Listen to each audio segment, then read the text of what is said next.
오늘 체험 장소인 옥천사는 경상남도 고성군 개천면 연화산에 위치하고 있고 신라시대인 676년 의상도사가 지은 오래된 절이야. 절 안에는 다양한 보물과 유형문화재가 있어. 그럼 오늘 우리는 어느 곳을 둘러볼 거야? 오늘 우리는 범종각을 시작으로 자방로, 명부전, 대웅전, 팔상전, 성보박물관을 둘러볼 거야. 그럼 출발해보자. 공터의 왼쪽에는 사찰의 사물을 봉인하고 보관하는 범종각을 볼 수 있어. 안에는 범종을 중심으로 덮고 목어 운판이 있어. 그리고 정면에 한자가 보이지? 가운데 위쪽에 있는 글자를 현액이라고 하고 세로로 쓰인 글자를 주련이라고 하는데 석주 스님이 쓰신 글자라고 해. 우와, 넓다. 여기는 어디야? 여기는 자방루야. 자방루는 1764년에 처음 지었고 여러 차례 중건했다고 해.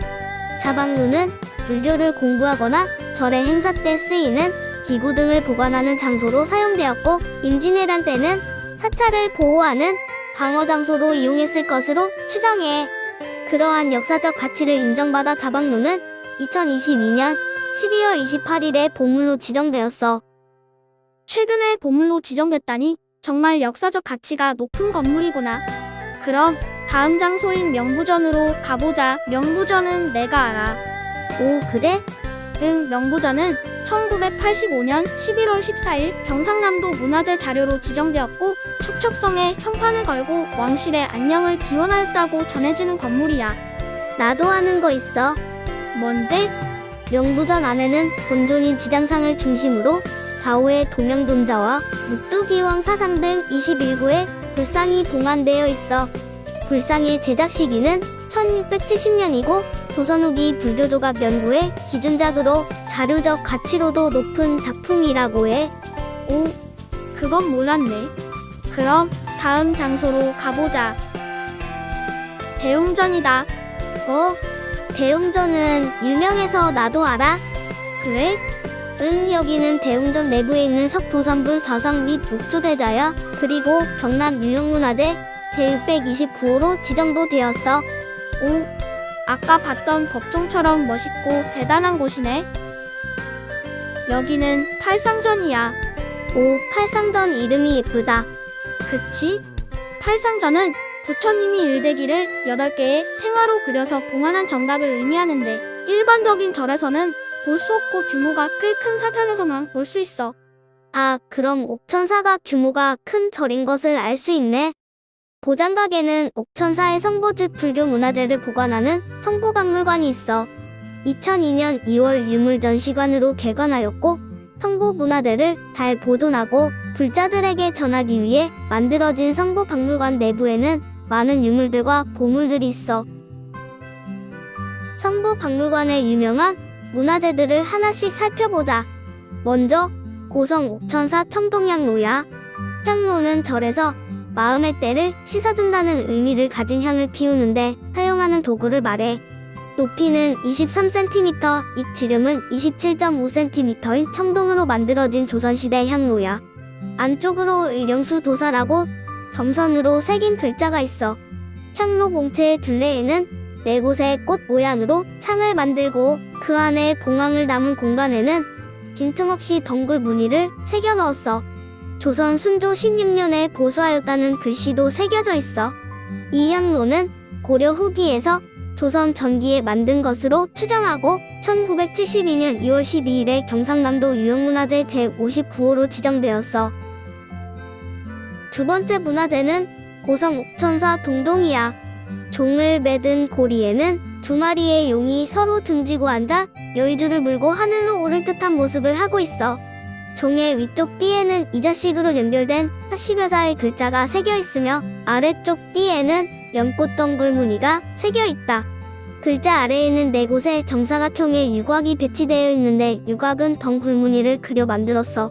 네모 안에는 9개의 도드라진 점이 있으며 네모와 네모 사이에는 삼존불이 새겨져 있어. 아래쪽 띠 위편에는 건률 41년으로 시작되는 글이 있는 것으로 보아 숙종 27년인 1701년에 만들었음을 알 수 있지. 이 종은 진주밀란 때 파열된 것을 수리했고 지금은 경상남도 유형문화재 제60호로 지정되어 있지. 세 번째 문화재는 고성 옥천사 영산의 괴불도야. 1808년에 평성 스님을 비롯한 18명의 그림 그리는 스님들이 제작한 것으로 높이가 무려 10m 이상 되는 대형 그림이야. 가는 신체와 둥근 얼굴에 가늘게 묘사된 눈, 코, 입과 어린아이의 아까운 얼굴, 화려한 문양 등 생생한 모습이 잘 나타난 불교 그림이야. 다양한 가치를 인정받아 2021년 1월 5일에 보물로 지정되었어. 마지막으로 소개할 문화재는 고성 옥천사 청동북이야. 절에서 사용하는 금속으로 만든 일종의 쳐서 소리를 내는 타악기야. 금고, 모는 금구라고 하며 절에서 사람들을 불러 모으거나 급한 일을 알리는 데 사용하는 도구라고 해. 지름이 55cm, 너비는 14cm이고 가는 선으로 4개의 테두리를 둘러 4개의 원을 만들었어. 중심 원에는 6개의 둥근 연꽃 열매가 돌출되어 있으며 그 다음 원에는 연꽃잎이 겹쳐서 도드라지게 새겨 있어. 가장 바깥 원에는 덩굴 무늬가 도드라지게 새겨져 있고 그 안쪽 원에는 아무런 무늬가 없지. 가장 바깥쪽에 둥근 모양의 고리가 3개 있어 매달 수 있게 되어 있어. 옆면 위쪽에 쓰인 글을 미루어 보아 고려 고동 때인 1252년에 제작된 것임을 알 수 있어. 언제부터 옥천사에 보관하는지 알 수 없지만 무늬가 뚜렷하고 손상이 거의 없으며 만든 시기와 유래 관계자의 이름을 알 수 있는 매우 귀중한 자료야. 이제 내가 옥천사에서 전해져 내려오는 옛 이야기를 해줄게. 잘 들어봐. 첫 번째 이야기는 의상대사와 관련된 이야기야. 잘 들어봐. 옥천사는 의상대사의 화엄사상 전파를 위해 만들어진 절이야. 의상대사님과 관련된 유명한 이야기가 있지. 불교를 공부하기 위해 의상과 원효는 당나라로 유학을 떠났어. 어느 날 비가 쏟아져 동굴 안으로 피신하고 잠을 잤는데 원효는 목이 너무 말랐어. 마침 바가지 속에 물이 있어 그 물을 마셨지.